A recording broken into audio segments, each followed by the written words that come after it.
Kita hari ini akan membahas tentang mental block, ya. Apakah kita pernah mengalami di dalam kehidupan ini satu saat di mana kita tiba-tiba tidak bisa berpikir, blank begitu ya? Atau sebelumnya masih bisa beraktivitas, tapi tiba-tiba tidak bisa melakukan sesuatu. Pernahkah? Pernah? Pernah ya?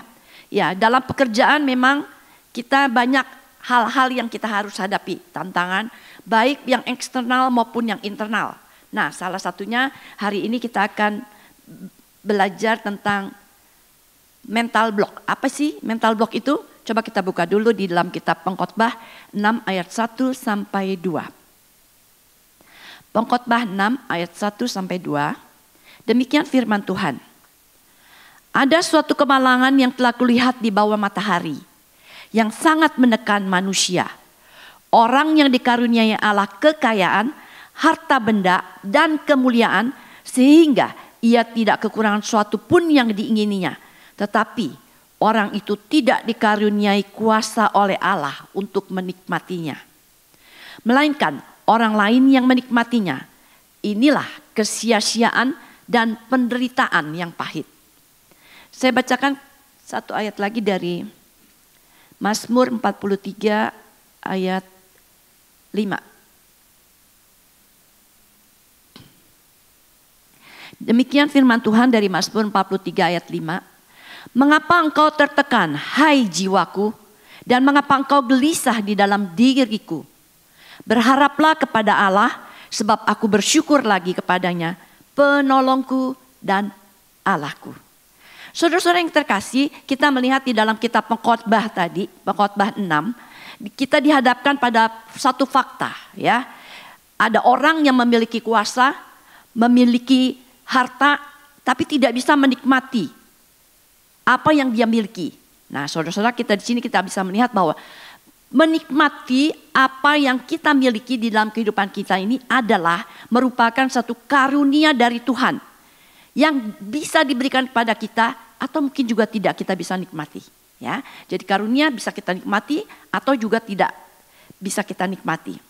Beberapa hal yang mungkin menyebabkan kita tidak mendapatkan bagian dari karunia ini adalah misalnya saat-saat ketika kita mengalami kesulitan, ketika kita mengalami penderitaan, ketika kita mengalami kebangkrutan di dalam usaha yang kita lakukan, uang habis gitu ya. Lalu kita mengalami sakit penyakit, entah kita atau saudara kita, orang tua kita, anak kita. Kemudian kita merasakan ada perlakuan yang tidak adil, sehingga apa yang ada pada kita jatuh kepada orang lain. Ya, pada saat-saat demikian, apakah kita bisa menikmati kehidupan kita? Kalau tadi di dalam Pengkhotbah dikatakan sudah memiliki harta, kekuasaan, jabatan, keluarga, tapi kita semua tidak menikmatinya. Nah, saat di sisi lain ketika kita mengalami satu penderitaan, kesulitan, apakah kita bisa menikmati kehidupan ini? Mana yang bisa kita lebih nikmati? Ketika kita memiliki segala sesuatu atau ketika kita kehilangan segala sesuatu? Yang mana yang lebih mudah? Ketika memiliki, maunya begitu ya. Tapi di Pengkhotbah malah dikatakan kita sudah memiliki semua tapi tidak bisa menikmati. Jadi memang karunia menikmati itu adalah karunia dari Tuhan, ya. Bukan berapa yang kita miliki atau berapa kita kehilangan, tapi bagaimana kita bisa berjalan bersama dengan Tuhan. Disitulah kita bisa menikmati kehidupan kita, ya. Baik susah, baik suka, baik ketika kita mengalami penderitaan maupun ketika kita mengalami kejayaan, ya. Karena ada kebutuhan-kebutuhan yang diberikan atau ditawarkan dunia, tapi itu tidak membuat kita bisa menikmati segala sesuatunya. Tetapi apa yang diberikan oleh Tuhan, itulah yang memberikan kita kekekalan di dalam hati manusia. Jadi saudara-saudara, di ayat 2 tadi dikatakan bahwa kepuasan-kepuasan yang diberikan dunia hanya bersifat sementara. Banyak hal-hal yang diberikan, yang kita peroleh, malahan bisa menjadi beban manusia. Kenapa? Ketika kita punya harta banyak, ya, lalu kita bingung gitu ya, takutan kehilangan, tidak bisa tidur gitu. Ketika kita memiliki segala sesuatu, lalu itu menjadi beban buat kita. Kenapa? Karena kita hanya memikirkan kepuasan-kepuasan duniawi. Jadi tekanan-tekanan yang alami manusia bisa menyebabkan salah satunya adalah tadi ya, mental block.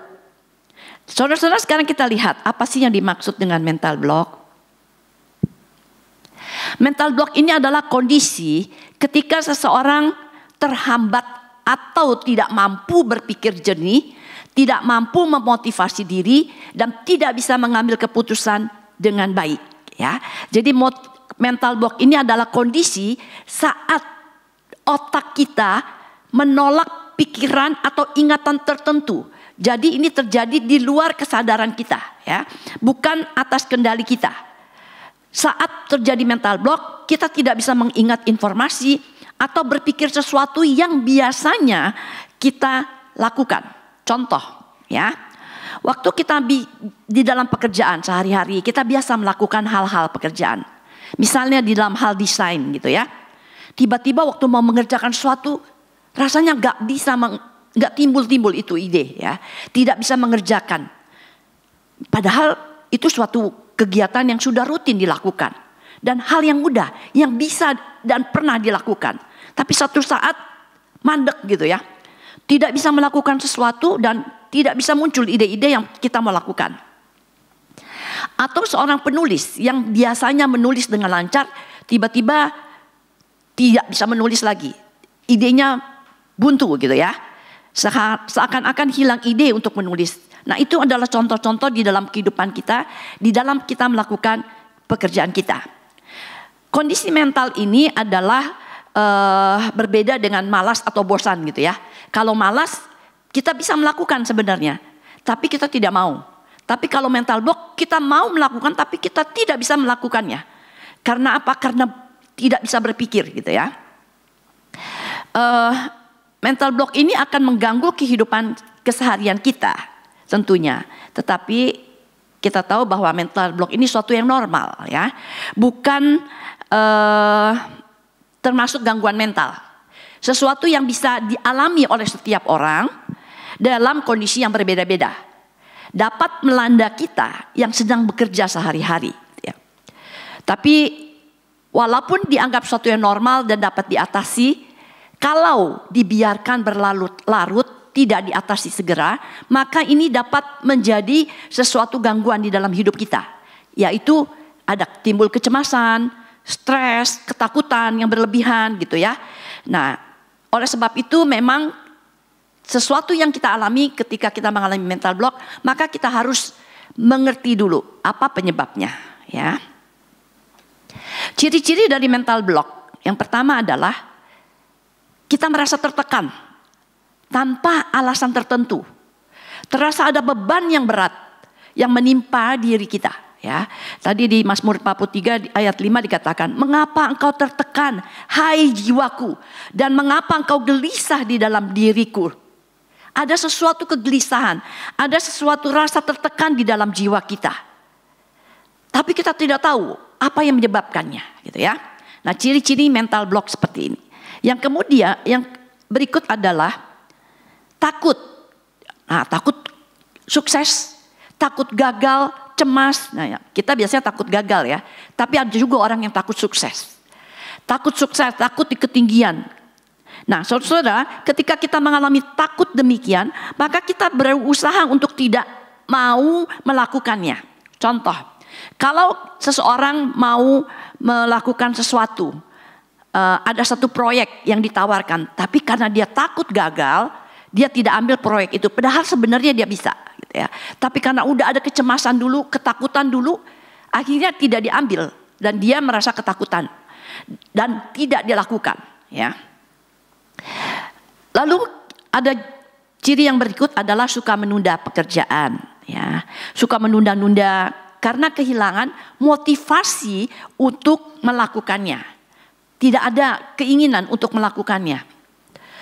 Yang berikut, ciri yang berikut adalah merasa tidak mampu, ya. Merasa tidak mampu, tidak punya keahlian untuk mengerjakan dan merasa rendah diri, tidak percaya diri gitu ya. Dan suka membanding-bandingkan dengan orang lain. Kalau dia bisa, kalau saya tidak mampu gitu ya. Padahal kita tahu bahwa kita semua mempunyai talenta yang diberikan Tuhan masing-masing ya. kemampuan yang berbeda-beda setiap orang. Kita unik pada diri kita, kita punya kelebihan, tapi kita juga memang punya kelemahan.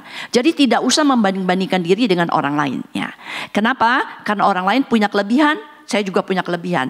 Orang lain punya kelemahan, saya juga punya kelemahan. Tetapi tentu berbeda-beda. Bagaimana kita bisa menggali kelebihan kita dan mengurangi kekurangan kita. Ya. Kemudian ciri yang berikut adalah orang yang mengalami mental block ini mudah tersinggung. Kenapa? Karena mereka merasa frustrasi. Tidak bisa mengerjakan sesuatu, menimbulkan frustrasi.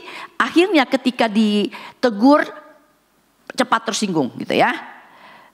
Ya, padahal sesuatu yang biasanya dia bisa lakukan, bisa dikerjakan. Nah, oleh sebab itu kita melihat di dalam firman Tuhan dikatakan, tenanglah hai jiwaku, sebab Tuhan ada beserta denganku. Ya. Nah, ini ciri-ciri daripada mental block. Sekarang kita lihat dampaknya. Orang-orang yang mengalami mental block tentu ada dampak. Karena merasa tidak mampu, kemudian merasa rendah diri, tidak punya motivasi untuk melakukannya, takut gagal gitu ya. Akhirnya dan dia melakukan pekerjaannya itu tidak produktif. Ya, tidak ada motivasi yang mendorong dia untuk melakukan pekerjaan, sehingga dia menunda-nunda pekerjaan, bahkan mungkin tidak melakukan pekerjaannya. Akhirnya tentu pekerjaannya akan terbengkalai, ya, tidak produktif karena merasa tidak mampu untuk melakukannya, meskipun sebenarnya dia mampu gitu ya. Kemudian yang berikut adalah mengganggu aktivitas. Mengganggu aktivitas dan kehilangan kreativitas. Tentu kalau kita sudah tidak mau melakukan pekerjaan kita, tentu akan mengganggu kegiatan kita sehari-hari dan kehilangan kreativitas, dan dampaknya juga mengakibatkan menghambat kesuksesan kita tentunya. Ya. Yang berikut adalah menyebabkan stres dan kecemasan. Tadi dikatakan bahwa kalau kita berlarut-larut di dalam mental block ini, maka dapat menyebabkan stres di dalam hidup kita dan kecemasan, yang tentu dapat mengakibatkan dampak yang lebih berat lagi gitu ya. Sekarang kita masuk ke dalam penyebab daripada mental block. Saudara-saudara, kita lihat penyebab dari mental block yang pertama adalah merasa lelah. Kelelahan, terlalu lelah. Kenapa? Karena merasa banyaknya persoalan-persoalan atau masalah-masalah yang dihadapi bertubi-tubi. Belum selesai satu, datang satu. Belum selesai lagi, datang lagi. Bertubi-tubi gitu ya. Sehingga merasakan satu kelelahan secara mental dan pikiran. Dan juga perasaan. Sehingga ketika menghadapi ini, dia merasa bebannya begitu berat. Dan dia tidak bisa bergerak lagi, dia hanya berdiam. Dikatakan freeze, membeku di tempat gitu ya. Karena harus menghadapi berbagai tekanan pada waktu yang bersamaan. Yang berikut, penyebab daripada mental block adalah kurang tidur, kurang istirahat. Ya, kenapa istirahat begitu penting? Jadi kita tahu bahwa setiap orang harus cukup istirahat ya, antara 6-8 jam sehari lah kira-kira. Kenapa dikatakan demikian? Karena istirahat dan daya ingat kita itu satu paket. Ketika kita kurang tidur, dampaknya apa yang biasa kita alami? Kita kurang fokus, kurang konsentrasi, mudah tersinggung gitu ya. Ketika ada jadi mood juga pengaruh. Nah, karena tidur itu berguna untuk mengembalikan energi kita ya. Istirahat itu diperlukan. Jadi Tuhan menciptakan kehidupan kita luar biasa ya. Ada waktu untuk bekerja, ada waktu untuk beristirahat. Tapi juga jangan berbanyakan istirahat daripada kerjanya tentunya. Ya. Maka ketika kita kurang tidur, maka kita akan kekurangan energi yang dapat menimbulkan mental block tadi ya. Menjadi mudah sensitif, mudah tersinggung, dan juga menjadi malas untuk melakukan segala sesuatunya. Nah, ini juga yang berikut adalah penyebabnya adalah kurang gizi ya, kalau kurang makan. Saudara-saudara, kalau kita kurang makan biasanya apa yang kita lakukan? Yang kita alami? Lemes, boro-boro berpikir gitu ya. Jadi memang kita perlu makanan tentu yang bergizi ya. Berpengaruh juga terhadap kesehatan mental. Karena fisik dan mental itu saling terkait satu dengan yang lain. Lalu yang berikut kita lihat adalah trauma masa lalu. Ya. Trauma masa lalu ini dikatakan menghambat kerjanya otak. Kenapa? Karena trauma masa lalu itu ada pikiran-pikiran negatif yang selalu menghantui hidup kita, memenuhi pikiran kita dan perasaan kita. Ketika kita merasa menjadi korban gitu ya, ketika kita mengalami satu KDRT misal di rumah, itu terus menghantui kita. Sehingga pikiran-pikiran itu yang menguasai pikiran kita. Sehingga kita tidak bisa berkonsentrasi lagi kepada pekerjaan kita, kehidupan kita, apa yang harus kita kerjakan gitu ya. Masalah-masalah yang kita hadapi saat ini itu tidak lagi menjadi fokus, tapi fokusnya adalah mengasihani diri, mengingat selalu kepada masa lalu gitu ya. Membuat pikiran-pikiran kita penuh dengan hal-hal yang masa lalu kita ya. Kita hanya melihat kepada masalah yang ada, tidak melihat kepada solusi yang bisa kita lakukan. Yang berikut, penyebab daripada mental block ini adalah suka menunda-nunda pekerjaan ya. Seringkali kalau sudah deket-deket deadline baru timbul kreatif gitu ya, seolah-olah lalu cepat-cepat mengerjakannya. Padahal ketika kita menunda-nunda pekerjaan sehingga bertumpuk-tumpuk pada waktu deadline ya, kita semua tentu punya deadline ya dalam pekerjaan. Membuat itu tertekan ya, yang dapat mengakibatkan otak kita ini menolak untuk bekerja. Bukan bekerja lebih cepat. Jadi kelihatannya kalau kita diburu-buru, wah kita bisa kerja lebih efektif, lebih cepat. Padahal dampaknya adalah ketika kita menunda-nunda pekerjaan, menumpuk-numpuk pekerjaan, lalu kita kerjakan dengan secara terburu-buru, itu membuat otak kita kerja lebih keras, membuat tekanan di dalam otak kita, bisa membuat otak kita itu menolak untuk bekerja, ya, membuat kebuntuan di dalam kreativitas, membuat kebuntuan ketika kita mau melakukan segala sesuatu di dalam hidup ini. Kemudian yang berikut adalah perfeksionis, ya. Perfeksionis, kelihatannya perfeksionis salah kah?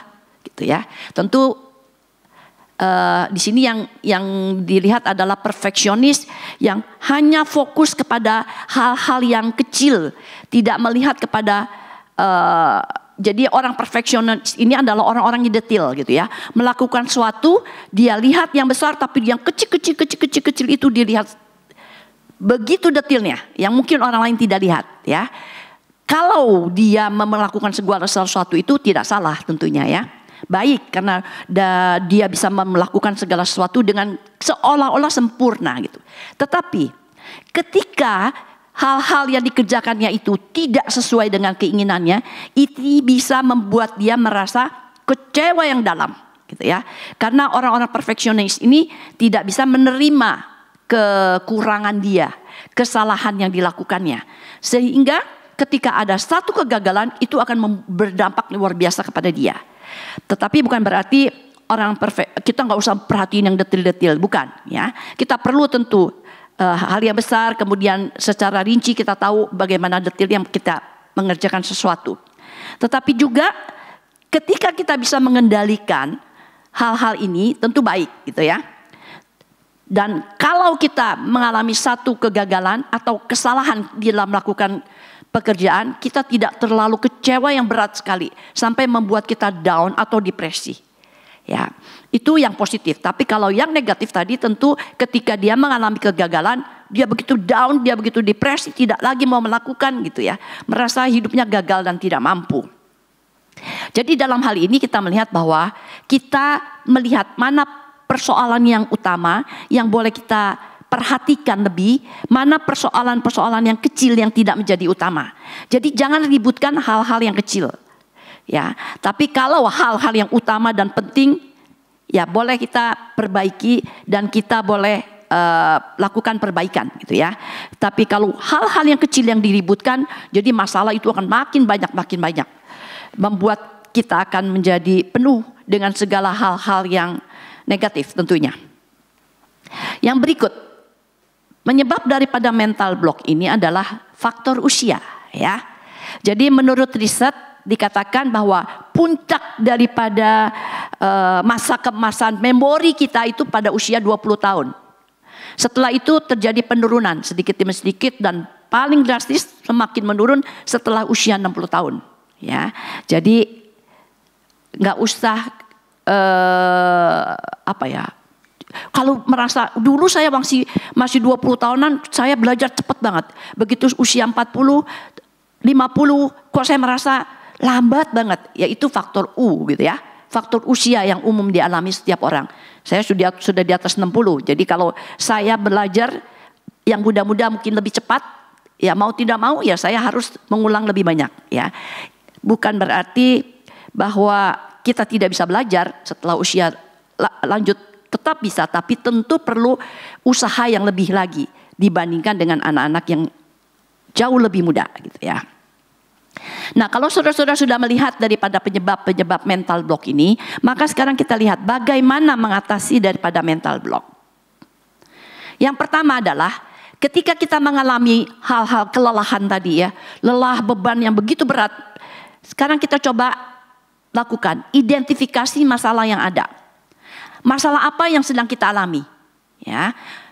Lalu kita bisa mulai menyelesaikan masalah-masalah dari masalah yang kecil yang mudah kita kerjakan.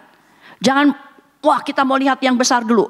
Begitu yang besar sulit lalu mulai lagi buntu pikiran gitu ya. Tapi kita diidentifikasi, kita list mana masalah-masalah yang kita alami, yang paling mudah yang bisa kita kerjakan apa. Kenapa demikian? Karena ketika kita sudah menyelesaikan satu masalah yang mudah, kita akan termotivasi, oh ternyata saya bisa. Saya sudah melakukan satu tugas, berkuranglah satu tugas atau satu masalah saya.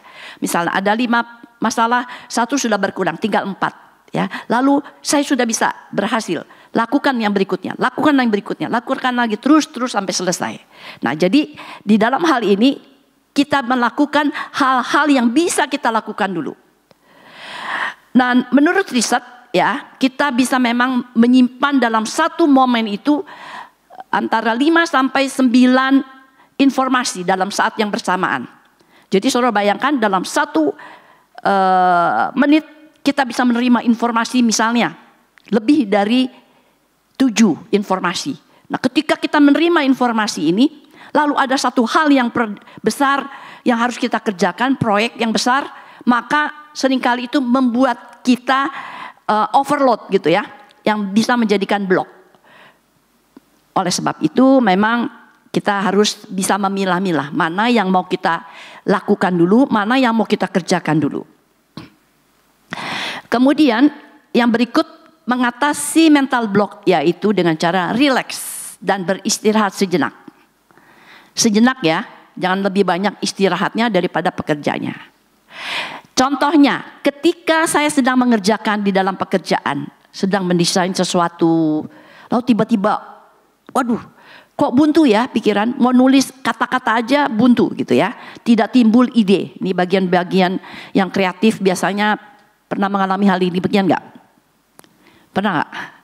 Biasanya bagian orang-orang desain kreatif, bagian-bagian pemasaran gitu ya, bagian art, ini sering mengalami demikian. Lalu apa yang harus kita lakukan? Ketika kita sudah mengalami demikian, beristirahatlah, relax sejenak dikatakan ya. Bangkit, tinggalkan dulu pekerjaan sementara, tarik nafas, lihat ke luar, apa yang saudara lihat di luar, ya. Kemudian kembali lagi kepada pekerjaan, tenangkan pikiran dulu, ya. Tarik nafas, pandang ke depan, apa yang saudara lihat, jangan cuma melamun begini, tapi lihat, oh saya lihat apa, gitu ya. Lalu setelah tenang, lakukan kembali pekerjaan. Jadi memang otak kita ini ada batasnya gitu ya. Ada batasnya di mana saat-saat juga perlu istirahat, lakukanlah. Tapi jangan tadi lebih banyak istirahatnya, lebih banyak main gamenya gitu ya. Tapi ketika kita banyak main gamenya, maka peralihan pikiran kita ke game bukan ke pekerjaan. Istirahat, relax, ambil sejenak waktu 5 menit cukup, kembali lagi kepada pekerjaan semula. Kemudian yang berikut adalah Tadi kalau kita mengalami trauma masa lalu, kita perlu berdamai dengan masa lalu. Ya, saudara-saudara, setiap orang punya masa lalu. Ya, ada yang baik, ada yang buruk. Tidak ada orang yang tidak punya masa lalu yang kurang menyenangkan. Semua menyenangkan, tidak. Pasti ada yang menyenangkan, ada yang tidak. Tetapi trauma ini ketika dia begitu menghantui dan menghambat dia untuk berkembang, nah ini kita harus berdamai dengan masa lalu kita. Ya, hal-hal yang buruk yang pernah kita alami. Ya, misalnya orang yang pernah mengalami pelecehan, kemudian mengalami KDRT di dalam rumah tangga gitu ya. Nah ini harus dipulihkan dulu gitu ya. Karena kita tahu setiap orang punya masa lalu. Setiap orang punya hal-hal yang tidak menyenangkan di dalam hidupnya. Bukan cuma saya sendiri, orang lain juga punya. Cuma berbeda-beda. Oleh sebab itu kita perlu melakukan hal-hal pemulihan di dalam hidup ini. Kalau kita tidak bisa lakukan sendiri, ya cari orang yang tentu bisa membantu kita untuk berdamai dengan masa lalu kita. Ya. Saudara-saudara, kita tidak mengatakan bahwa kalau kita mau berdamai dengan masa lalu kita, lalu kita bisa melupakan apa yang sudah kita alami. Tidak mungkin. Kita punya memori yang tidak bisa kita lupakan. Ya. Jadi di dalam otak kita ada dua yang berpengaruh kepada memori kita, yaitu yang disebut pertama adalah amigdala. Ya, amigdala ini adalah menyimpan memori dan emosi. Jadi dia menyimpan hal-hal peristiwa yang menyakitkan itu dan juga perasaan yang kita alami. Misalnya kita sedih, kita takut, ya, lalu amigdala ini menyimpan. Jadi ketika kita pernah mengalami, seseorang yang pernah mengalami KDRT, kekerasan di dalam rumah tangga, ketika dia melihat sesuatu yang keras di luar terjadi, lalu dia kembali memorinya ingat ketika dia diperlakukan oleh orang, entah orang tuanya atau seseorang pada masa lalu dia. Ya, jadi itu yang bekerja adalah amigdala. Tapi ada satu lagi bagian di otak kita yang disebut dengan hipokampus. Ya, hipokampus ini menyimpan memori tanpa emosi. Jadi dia cuma hanya menyimpan memorinya, ingatannya, tapi tidak mengingat perasaan yang kita alami. Oleh sebab itu, bagaimana kita bisa tetap mengingat masa lalu kita yang menyakitkan, tapi tidak membuat hal itu menyakitkan hati kita, atau membuat kita sedih terus menerus, atau membuat kita takut. Ya, jadi saudara-saudara, dalam hal ini kita harus melihat bahwa pengalaman-pengalaman yang kita alami tetap ada di memori kita, tapi bagaimana memori-memori itu tidak menyakitkan lagi di dalam hidup kita, tidak membuat kita lagi merasa cemas, tidak membuat kita rasa sedih, tidak membuat kita rasa takut, tapi tidak bisa dilupakan. Kenapa? Karena ada hipokampus, ya, tanpa emosi.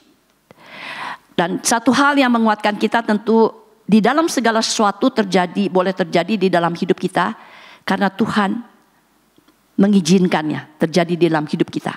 Tidak mungkin segala sesuatu terjadi tanpa izin Tuhan. Dan apa yang kita alami semua ada di dalam rencana Tuhan. Ya, jadi di dalam penderitaan pun ada bagian daripada Tuhan yang boleh memimpin hidup kita. Jadi saudara-saudara, kalau kita bisa melihat demikian, apakah di dalam kehidupan kita, kalau kita katakan penderitaan yang saya alami ini bisa membuat kita makin mengerti lagi orang lain. Ketika kita mengalami kehilangan, ada rencana Tuhan. Tuhan mau pakai kita supaya kita bisa mengerti peristiwa orang-orang yang mengalami hal-hal yang seperti kita alami.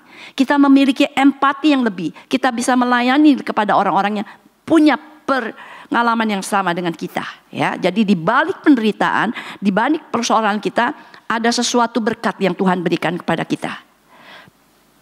Kemudian yang berikut, mengatasi mental block adalah meningkatkan keterampilan dan kemampuan. Saudara-saudara, tadi kita lihat salah satu mental block itu adalah ketakutan. takut gagal gitu ya, takut tidak berhasil. Untuk itu kita harus meningkatkan keterampilan dan kemampuan kita. Sehingga ketika kita melakukan, kita tahu bahwa saya punya kemampuan, saya punya keterampilan. Dan ingat, kita diberikan talenta masing-masing oleh Tuhan yang sesuai dengan bagian kita ya. Untuk itu maka kita harus menghilangkan pikiran-pikiran yang membuat kita, menghalangi kita untuk kita merasa takut maju gitu ya. Takut untuk menghadapi masa depan. Mari kita tingkatkan keterampilan kita dan kemampuan kita karena Tuhan yang sudah memberikan talenta kepada kita. Untuk itu kita harus fokus kepada tujuan yang harus kita capai ya. Keterampilan bisa dilatih untuk dapat menghilangkan rasa ketakutan gagal tadi, ketakutan tidak bisa mengambil keputusan yang benar, maka harus dilatih. Kemudian yang berikut adalah menulis jurnal. Ini adalah seperti menulis diary gitu ya. Ketika kita mengalami persoalan, menulis diary atau jurnal ini sangat berguna buat kita. Ketika kita menulis, kita bisa menguraikan apa yang kita alami, pikiran kita, perasaan kita, sehingga kita bisa mendapatkan dari tulisan-tulisan itu. Akhirnya kita menemukan, oh masalah saya sebenarnya di sini. Bagaimana kita bisa memahami persoalan yang kita hadapi dan kita mengetahui mana yang harus diselesaikan. Yang terakhir, bagaimana mengatasi mental block, yaitu dengan pola hidup yang sehat dan spiritual yang sehat. Karena kita tahu bahwa fisik dan mental itu merupakan hal yang berkaitan ya, tidak bisa dipisah-pisahkan karena manusia kita terdiri dari fisik dan juga mental yang utuh gitu ya. Oleh sebab itu, untuk kita pola hidup yang sehat, tentu kita harus memilih makanan yang sehat ya, makanan-makanan kita yang sehat. Jangan membuat kita menjadi akhirnya timbul penyakit gitu ya. Lalu kita melakukan istirahat yang cukup untuk mengembalikan energi yang hilang. Kita melakukan olahraga untuk meningkatkan daya tahan tubuh kita gitu ya. Untuk meningkatkan, kalau melalui olahraga ini dikatakan menghasilkan hormon-hormon endorfin yang membuat kita happy gitu ya. Tapi juga bisa membangkitkan hormon adrenalin yang memberikan kita semangat. Juga kita bisa lakukan dengan melakukan hobi yang kita sukai. Ya, hobi ini membuat hati gembira. Apapun yang kita punya hobi, lakukanlah ya. Ada yang suka berkebun, ada yang suka masak, ada yang suka menulis, ada yang suka membuat lukisan, ada yang suka membuat desain, silakan lakukan. Ketika kita melakukan suatu hobi kita, itu menimbulkan satu kesukaan ya, yang tidak bisa diukur dengan apapun. Nah, saudara-saudara, saya kutip satu kata dari Michelangelo, dikatakan, bahaya terbesar Anda bukan impian yang terlalu tinggi dan Anda gagal mendapatkannya, tetapi justru karena terlalu rendah dan Anda mengikutinya. Jadi saudara-saudara, bukan karena kita pernah gagal, itu bahaya yang terbesar, tapi yang lebih gagal lagi ketika kita tidak punya tujuan hidup yang tinggi ya, bukan muluk-muluk ya, tapi yang bisa kita capai. Kita harus punya tujuan hidup dan kita bisa melakukannya. Jadi saudara-saudara, mari kita tentukan tujuan hidup kita apa, mau kemana. Jangan seperti air mengalir, ya udah saya seperti air mengalir. Tapi mau kemana air itu mengalir? Tujuannya kemana? Ya, tentukan tujuan hidupmu. Meskipun saat ini tidak ada yang terlambat, berapapun usia kita ya, tentu tujuannya tiap orang berbeda-beda. Dan di dalam menetapkan tujuan ini, biarlah Tuhan boleh ikut campur tangan. Tuhan yang memimpin di dalam proses pencapaian tujuan hidup kita ini. Sebagai terakhir penutup, saya kutip satu doa ya. Doa ini berkata demikian. Tuhan sumber anugerah, tolong kami diingatkan selalu bahwa seluruh kehidupan kami, doa kami, ibadah dan perbuatan baik kami dibangkitkan karena kasih karunia Tuhan, bukan karena kekuatan dan potensi kami. Ketika kami jatuh, gagal dan bercelah, mampukan kami untuk masuk ke dalam rangkulan pemulihan rahmat-Mu untuk memperbaharui kami. Kiranya saudara-saudara, doa ini juga merupakan doa bagi kita semua. Kita semua pernah mengalami kegagalan, kita pernah mengalami hal-hal yang tidak berkenan di hadapan Tuhan. minta pertolongan kepada Tuhan, sumber kasih karunia yang memberikan kekuatan kepada kita, sehingga kita mampu memulihkan kehidupan kita karena rangkulan kasih dan rahmat Tuhan yang boleh terus memperbaharui hidup kita hari lepas hari. Mari kita tundukkan kepala.